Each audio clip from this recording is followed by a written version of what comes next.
the assumption that Igbos have this consensus not to sell land to outsiders is not actually true. But on the other hand, there are some part of the Igbo land where land is considered a sacred commodity. And to be frank, in some part of the Igbo land, they don't even sell land. Talk more of selling to outsiders. So when you hear people say like they don't sell land in Igbo, Igbos don't sell land to outsiders, you get confused. There are a lot of things that are confusing. A lot of things are not really said the way it's supposed to be said it. And in this episode, we'll take you through a lot of them. We want you to watch this video to the end and share it to a lot of people. Even if you are Igbo, you're going to learn a lot from what we're going to discuss here. So when they say Igbos don't sell land to outsiders, like Reuben Abati said on Arise TV, and I saw the professor who came and articulately he did well. But there are some aspects he didn't actually touch. Yes. Yeah. Well, he's you can't blame him for saying what he said. He's looking at it from an outsider's perspective. Yes. Like you said, you have mentioned that there are some lands that you don't sell. Apart from there are some lands you don't sell, there are communities, mine for one. Yes. If you go back 20, 30 years down history lane, my village people will never sell a land to you if you are not from that my village.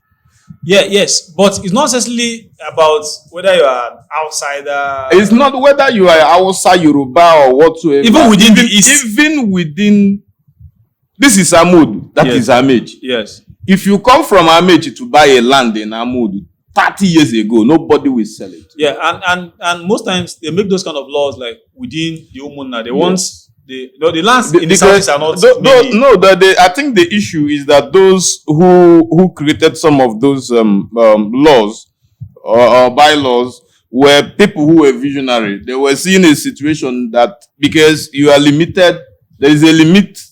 Land is limited, right? Yes. Now, and then they are looking forward to the expansion of their children and then their generation. And then if you sell all the land, where will those children live? Yes. They were actually being foresighted anyways. And then they made such a law that this land cannot be sold to an outsider. If you want to sell, somebody from that village, even now that in Namudu, land is being sold, an Amodu person always have a right of first refusal. Yes.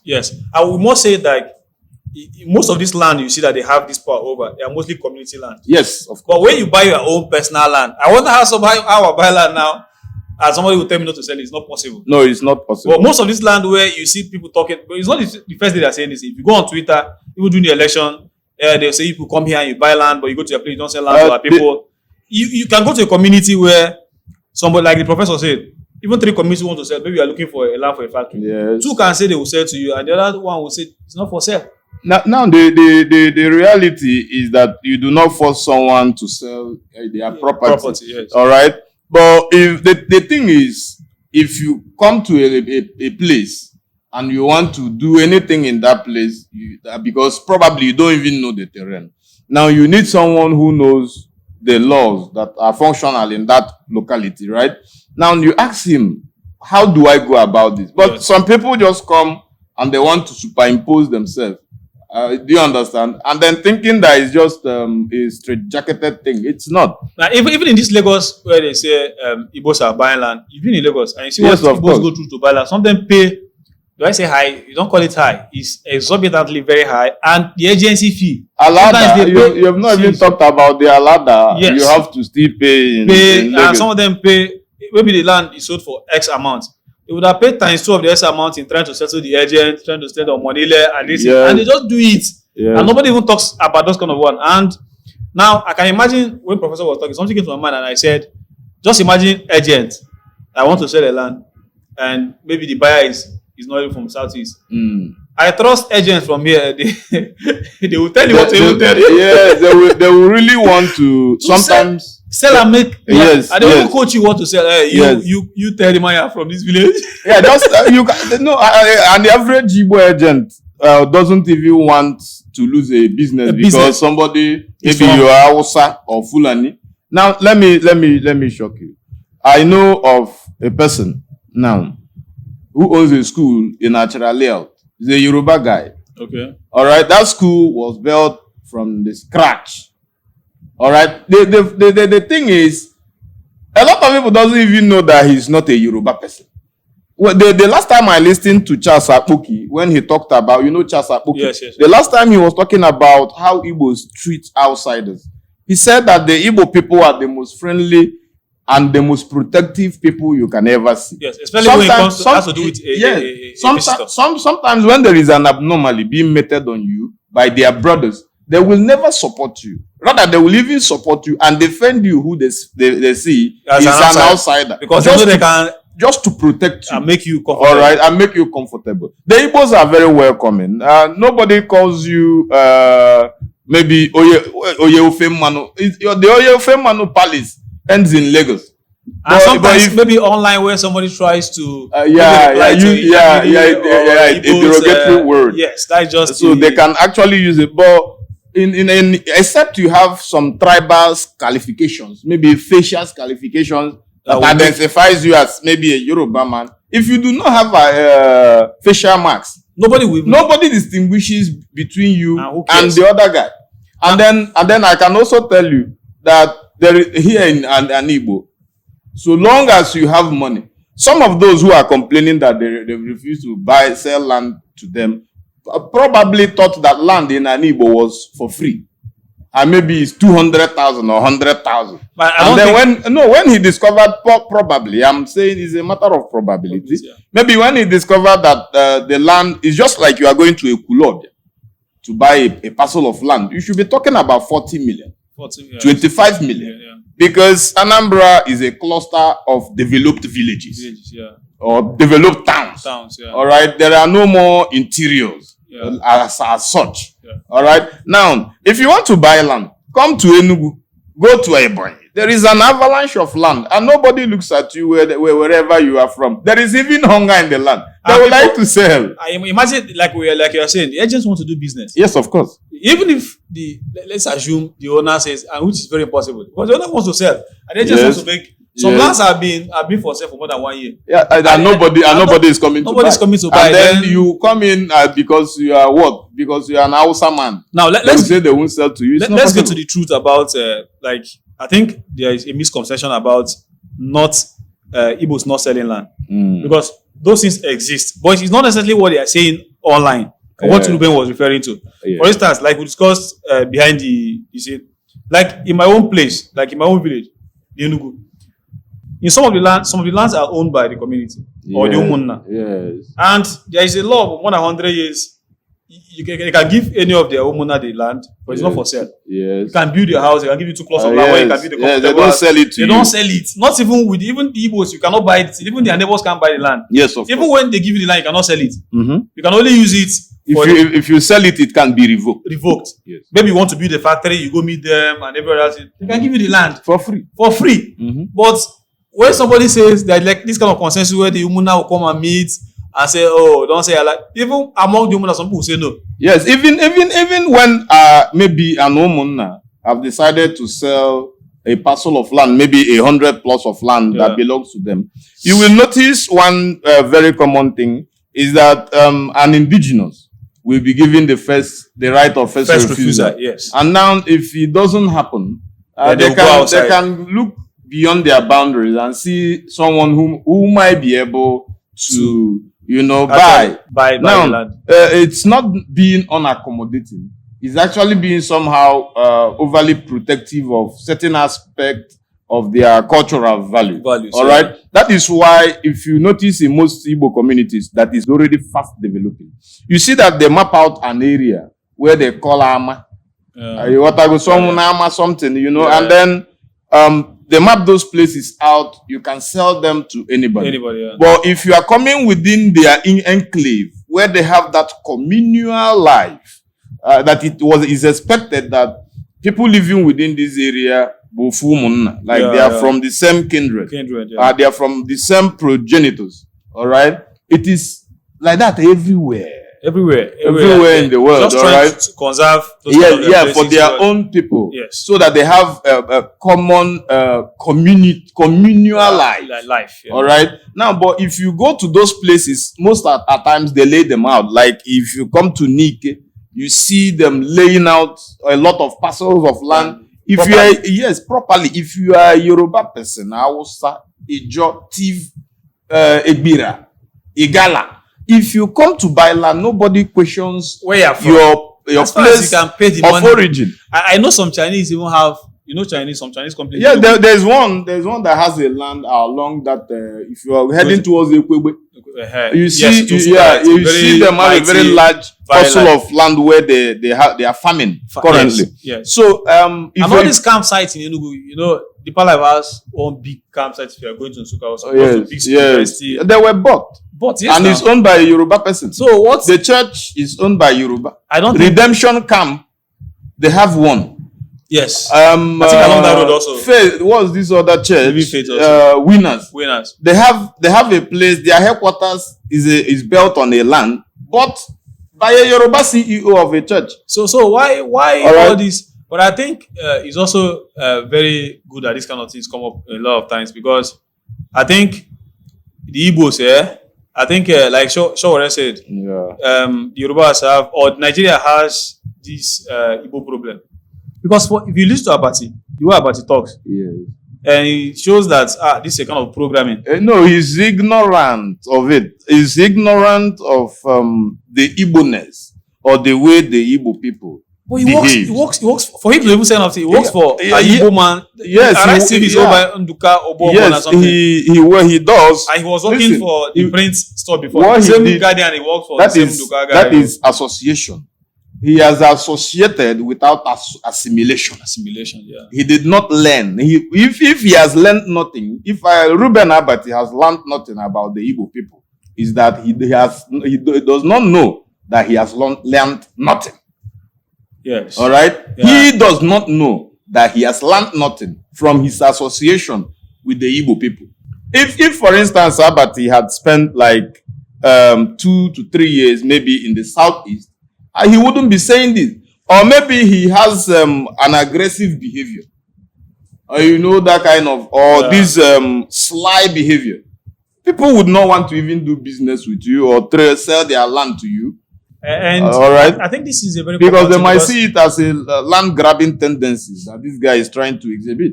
Yeah, this is a very common thing among, like, I'm sorry to say it, maybe Yorubas, because I read Akero Dudu's wife's story and the story of the man that owns the business school in Onitsha. When they are coming for the NYC, there are people told them that the Igbos are very hostile. No, some they even tell you that the Igbo people are cannibals. Yes, they eat human beings. I had experience with that one in my school. Like, he said, his father told him, he's not hiding it. His father told him that Igbos and I told him he watch a lot of Nigerian movies. He said, no, like, it's very serious. But I told him not. Like, some of them are armed. Like, their parents try to prepare them. You are going to a hostile environment. These people can arm you. Imagine they said that Akeredolu came to service with a physical dagger. To protect himself against, at least that one would do. Now I had an experience I prefer most times to be detribalized about saying a lot of things. I had a personal experience in Ekiti State. All right. I loved Ogotu Ekiti. It was in Ekiti Southwest. I loved it with all my heart. You know why? The people are welcoming. All right. They will welcome you with the kind of embrace that even your fellow Igbo man might not even have given you. It's a common thing among the African culture. They welcome visitors. Visitors, yes. Now, when I was living, there was one pa who I lived in his house. He told me, Copper, that I would like you to buy. I like you. You are a very strong man. I was just laughing. He said, I want you to buy land here in Ogotu. I was laughing. I know I was just laughing. I told him, sir, how much is land? He said 50,000. I was stricken because as at that period in my own hometown, you cannot buy a parcel of land for anything less than 1 million. All right, but all the same, these people were very welcoming set of people. Why didn't you buy the land? I didn't buy the land because personally I didn't see need for it. Then you understand, and over time I discovered that community they had plantain, a lot of plantain. When I came back and I started working with Godfrey Okoye, I started nurturing the idea of going back to get that land. At least over time, I can start producing plantain chips. Plantain. Yes, and then bringing it down to the east. You understand? But then the finances or unfortunately, the finances was not The there. man was ahead of you, giving you business Yes, of idea, course. Yes, and, of course. And that is how it is in an average African society. Yes. Now, if you also know that the Igbo people always treat land as a sacred ground. Yes. That is why the Igbo people, the first deity, in fact, that the Igbo people, when you God do of the your land. New Year festival and all those or some other festival, they pay adoration to the earthing goddess, Ani. That is why, or Allah. That's why you see some people, they call the terrain of Igbo people. Yes, Allah Igbo. Allah Igbo, It yeah. is in honor of the earthing goddess. All right. Now, when you buy land, for those who might even want to buy land in the future in Alibo, there are some few things you must know. Because you might buy land, and then unfortunately, you might fall into the hands of people who sell and resell land. There are some few cultural practices every man buying land in Alibo must know. And then the primary one is Igbo Ewuana. Yeah. When you buy a parcel of land, now you don't know the ascendancy of that land, how that land start, who were the original owners of that land. You do not know how many people must have been buried in that land. You don't know who inherited that land, and then the transaction that went before that land was transferred to the person who is selling it to you. Now, the first thing that is done is almost general in the whole of Igbo land is you will kill a That's goat. after you've paid. Yes, Yeah. it's a must.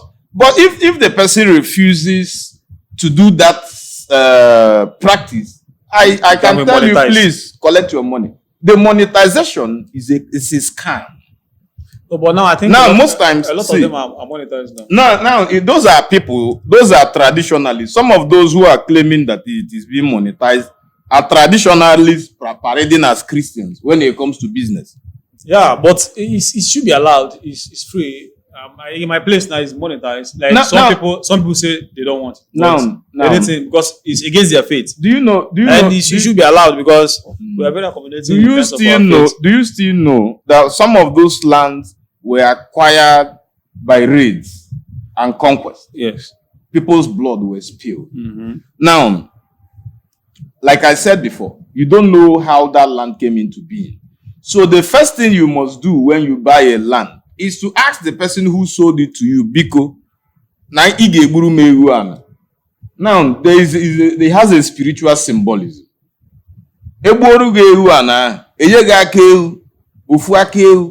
And then you go back with that one of the hands of that good.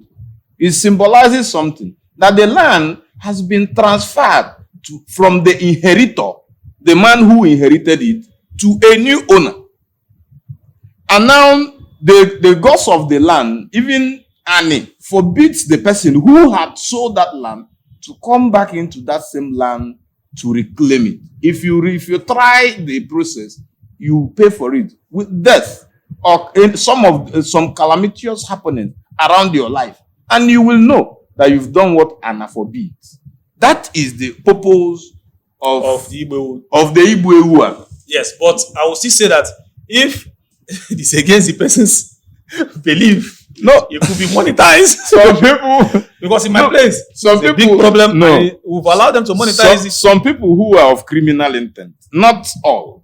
Some Because people, yes, those things were done. Those things had serious spiritual significance in the olden days. It's not used to. It still have. Yeah, for those who believe in it, because then there was no need for agreement. Once you are done with that, if you go back to the land, once you collect the money and go back to the land, you face the consequences. Even some of the lands where the people drag over these days, where there no agreement, they know that if you go back to court, it's a long legal battle. Some people will just all right. look at just but in the case where you've slaughtered the sacrificial goat to the earthing goddess, my brother, if the person is not afraid for his life, he should step his leg on that terrain, and then he will see the outcome of it. Okay, and this one now takes us to the second example where, like we say, the first one when the land belongs to the community. Yeah. Now, in that scenario where it's forbidden for you to sell land. Yes. Like we talked about it. Like sometimes in Southeast, most times in the Southeast, when the grandfather dies, the first son takes over those kind of ancestral land. Yeah. And that's where your grandfather was buried. Some people, their great grandfather was buried in the same land. Their father inherited the land.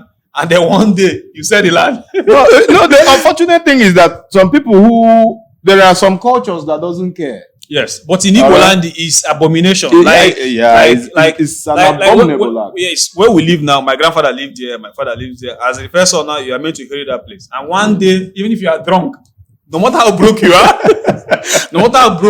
it's not something you don't think about. It's not negotiable. It's not negotiable. Because if you sell it, the community reserve the right to revoke it. Yes. Especially when you have other siblings. And then how do you explain that? When they come back home, they will live on the air. On the tree, and in my place, that one day they will tell you that your grandfather said that your father said that somebody is sleeping. And some people can even tell you that they may even decide that you come and remove the head of your father and grandfather. Yes, of course. Because it's not their land. Yes, or they will decide to do it to even embarrass you.